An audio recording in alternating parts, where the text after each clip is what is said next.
You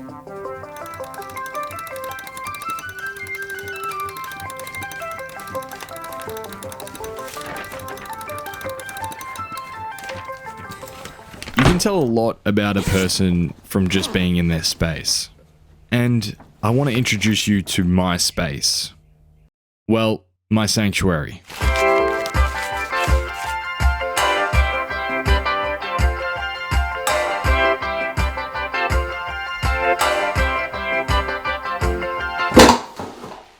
So sadly, this is going to be the last video I ever make in this space.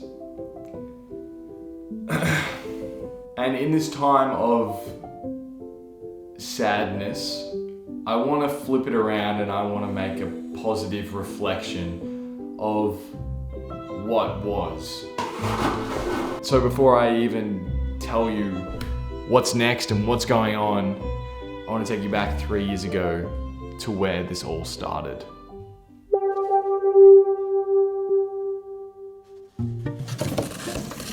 It started with nothing. Just 4 walls and a dusty concrete floor. So to protect myself from the outside, we started off by completely insulating the inside. And at this stage, this place was just full of cancerous dust. So to fix that, we would then put up the plywood walls, which would make this place a blank canvas. Well, I think I took that a little bit too literally.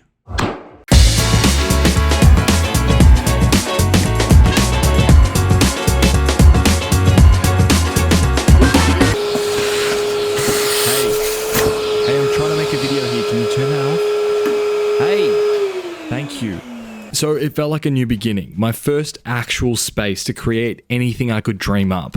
But the only question remained was, what was my dream? What did I want to make?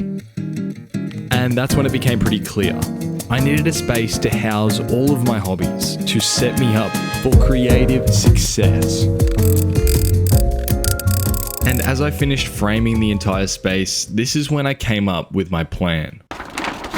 So as I said, I needed to house all of my hobbies into the one space. Now at the time, this meant a few things. I was dabbling in all sorts of crafts like woodwork, sewing, product design, along with videography where I was new to posting to Instagram, which at the time, they were not looking so well. Dreading the idea of running a 10-kilometer run. But I mean, I can't even imagine where I would be without making those videos.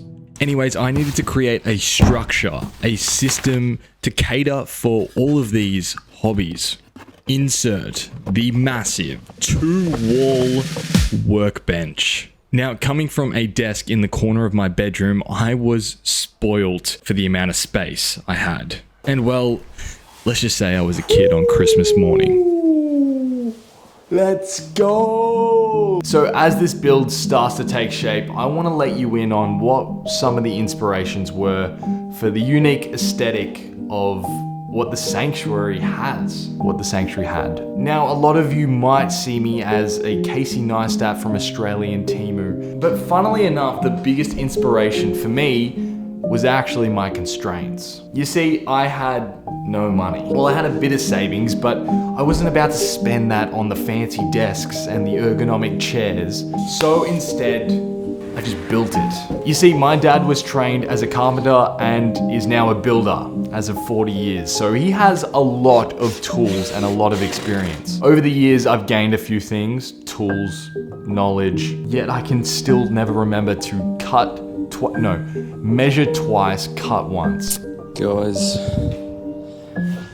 so now I'm going to take this whole thing apart, flip it over, and re-screw it all in. But luckily, my dad was smart and he kept all of the framing from the old house that was demolished on this property, which is our new house. And with a bit of sanding, with a bit of measuring and incorrect cutting, this stuff came up super nice. Now, the rest of the timber, such as the plywood workbenches, was all funded by Heart Builders, so shout out to my dad for funding the early days. But the rest of it was basically all found on the side of the road. And I'm not even kidding, in the early days, you can just ask my mum, every second day I would come back with something new I found on the side of the road, and she would hate me for it.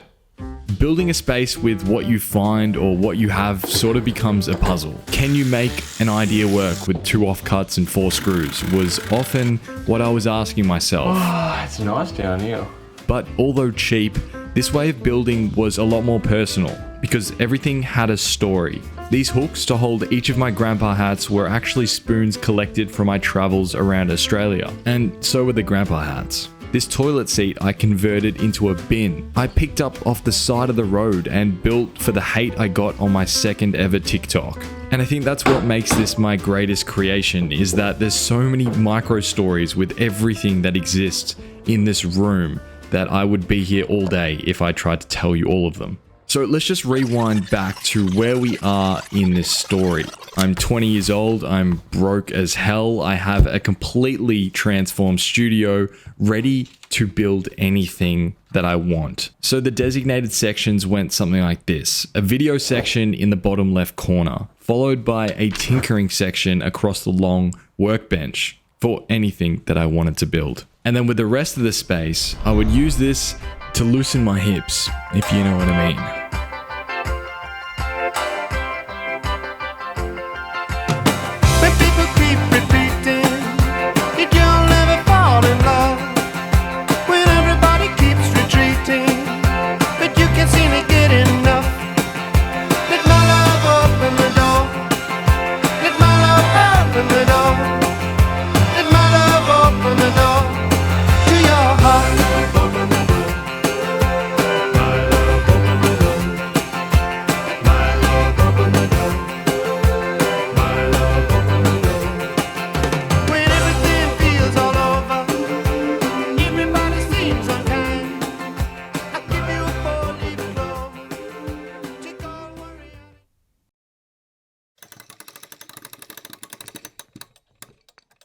At this stage in the build, the sanctuary was looking good. I mean, it was personal, it was functional, it was aesthetic, all those good words. But the only thing it was missing was financially viable. I'm gonna sell $1,280 worth of stock. You see, I'm lucky because I've never had to pay rent on this space because it's out the back of my parents' house. And to my kind parents who let me create without the burden of financial stress, thank you. Not a lot of people get to create without freaking out that they're not being able to pay their bills. It really is a sad day. It just started raining. That's pissing down. But you see, I wanted this to be more than just a cool hobbyist studio out in my backyard. I wanted this to be real. Like, I wanted this to be my job. I don't know how much people pay for tinkering these days, but I'm assuming not a lot and not enough to fund a career. So a few things happened at this time. Around August 2024, I quit my job after running an ultra marathon, and I had no backup plan. But a few months earlier, I turned 21 and I was gifted $10,000, which was a convincing amount to take a bet on myself. And then I stumbled into a university elective that was jewelry making. And little did I know that this was gonna change the trajectory of what I was creating at the time. Long story short, I spent a good portion of that money on tools and setting up myself to become a self-taught jeweler. And at the intersection behind me in there was a perfect little nook for a jeweler's bench. I mean, you can't really script things like that. The nook was perfectly there for my old high school desk to slot into and become my DIY jeweler's bench. So I bought tools, I sold rings, and I bought more tools, and I sold more rings. And this space really transformed into this hybrid functionality of creativity. I mean, I turned this 4x4 meter space into a place to ideate, to create those ideas, and then to finish those ideas, and then to document those ideas, and then to photograph those ideas, and then to package those ideas, and then to send off those ideas. And I called it Sanctuary Creations.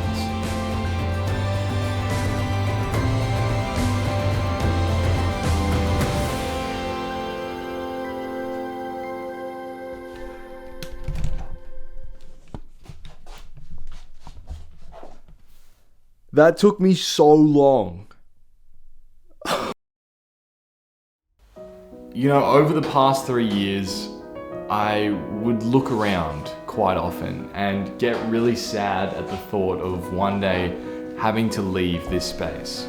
I would try and picture that exact day, what was going on, and if I had to give up everything that I had built, all the hobbies and all of my little systems for creativity, and would I just have to go back to something real? You know, go and get a real job. Because working out here never felt real. Felt like I was chasing this impossible dream. It felt surreal. It felt like me and this shed versus the world. How was I going to use everything that I knew how to do and put myself in a position to make this work? So maybe to answer your question now, what's next is I'm packing up before that day comes of where I have to give up everything that I've built, and I'm starting over. I'm doubling down. I'm bringing the sanctuary out of my backyard and into the real world. I preserved everything in miniature so that I can pack it into my bag and take it into the next chapter.